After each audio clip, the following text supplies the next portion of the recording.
Halo sahabat kece, selamat datang di channel YouTube kece. Saya Pascal Sekurai, salam waras.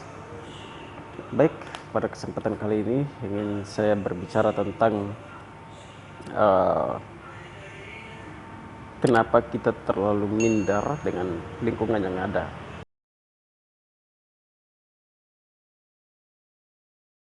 Satu hal yang harus teman-teman ingat, kita harus ingat bahwa kita sebagai orang Papua yang notabene-nya hitam dan keriting seperti ini, tentu bahwa kita harus sadari bahwa ini memang bukan berarti ya kita mengamini bahwa itu tidak faktor kesengajaan. Nah, sekarang jadi pertanyaan, apakah kita harus termakan dengan omongan mereka? Apakah kita harus termakan dengan apapun yang mereka bicara? Kalau kita termakan dengan itu, saya yakin kita tidak akan berkembang. Karena apa? Rasa minder itu akan mempersempit ruang gerak kita. Kita tidak bisa untuk terus berdiam diri. Kalau kita tidak bisa berupaya untuk melawan, untuk harus keluar dari itu, ya kita tidak bisa bermain-main. Kita harus membangun citra positif terhadap teman-teman yang lain. Kita harus mengatakan kepada mereka bahwa kita sebenarnya tidak seperti itu. Kami hitam tapi kami tidak seperti yang kalian pikirkan. Sifat kami tidak seperti yang kalian pikirkan. Kalian selama ini just bahwa kami orang timur, kami orang Papua, kasar. Padahal sebetulnya kami tidak seperti yang kalian pikirkan. Nah, itu tidak bisa diomongkan secara dengan kata-kata, tetapi harus dibuktikan. Harus ada tindakan nyata, harus tunjukkan mereka dengan apa prestasi Anda, apa yang Anda lakukan. Hal positif apa yang harus Anda membuat untuk membantah opini mereka, membantah pembicaraan mereka. Nah, ini yang menjadi poin penting menurut saya untuk kita semua, dan saya pikir untuk saya dan teman-teman semua dari Indonesia Timur, khususnya untuk dari Papua, bahwa minder itu memojokkan kita. Itu membuat kita ruang gerak kita sempit.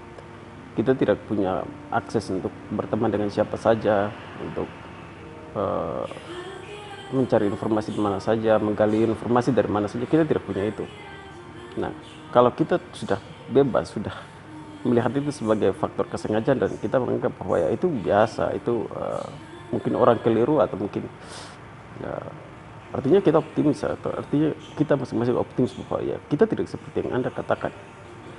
Itu karena dengan begitulah kita bebas untuk bisa mengakses informasi dari siapapun, dimanapun. Sebenarnya tidak semua orang rasis sebenarnya ya.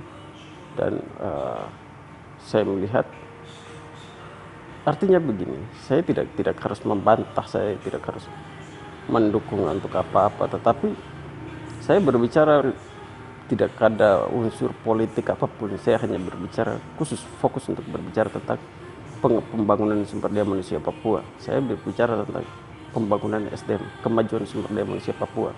Karena hari ini dunia terus bergerak. Hari ini dunia terus bergerak.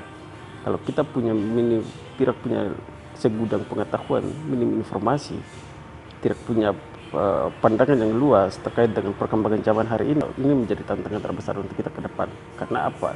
Karena ketika kita tidak punya pengetahuan apa-apa, kita tidak punya pandangan yang luas, kita akan menjadi korban-korban selanjutnya setelah orang tua kita atau abang-abang kita sekarang. Karena apa?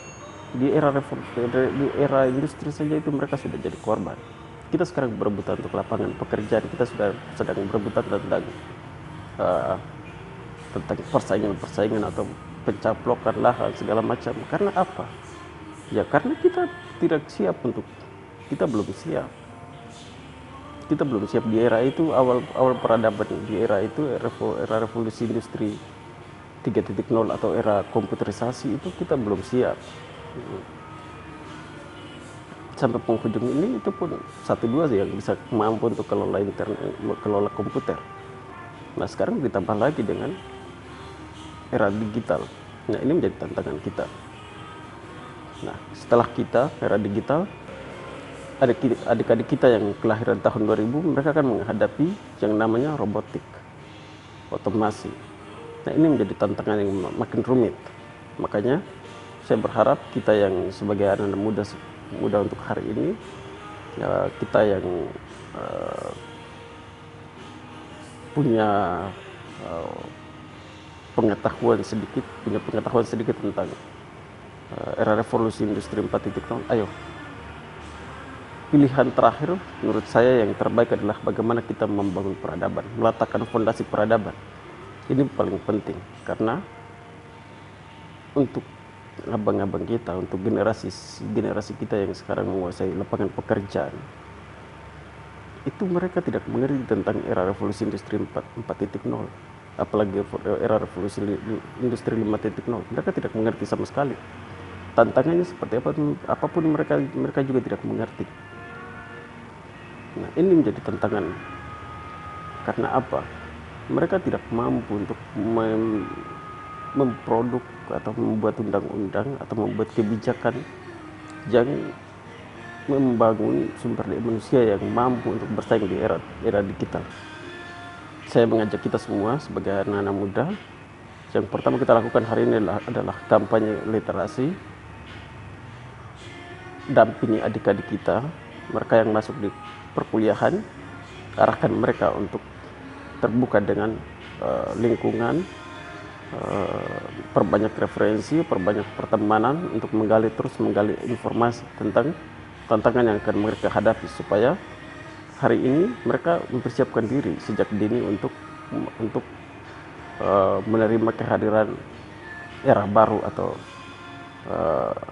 era revolusi industri 5.0 nanti. Itu. Pada video sebelumnya saya sudah katakan bahwa hari ini musuh kita adalah persaingan kita atau kompetitor kita adalah mesin, bukan manusia lagi. Nah, ini menjadi tantangan terberat. Makanya saya ajak untuk kita semuanya, adik-adik, teman-teman, ayo kita perbanyak buku, banyak membaca, banyak menulis, banyak berdiskusi. Ini hal yang paling penting. Karena menurut saya, ya, kita untuk survivalnya kita bisa mampu untuk melakukan hal itu. Saya pikir itu yang mungkin dapat saya sampaikan. Semoga video ini bermanfaat, dan jangan lupa untuk share, jangan lupa untuk berikan komentar, dan jangan lupa untuk berikan subscribe di channel YouTube ini. Terima kasih. Salam waras.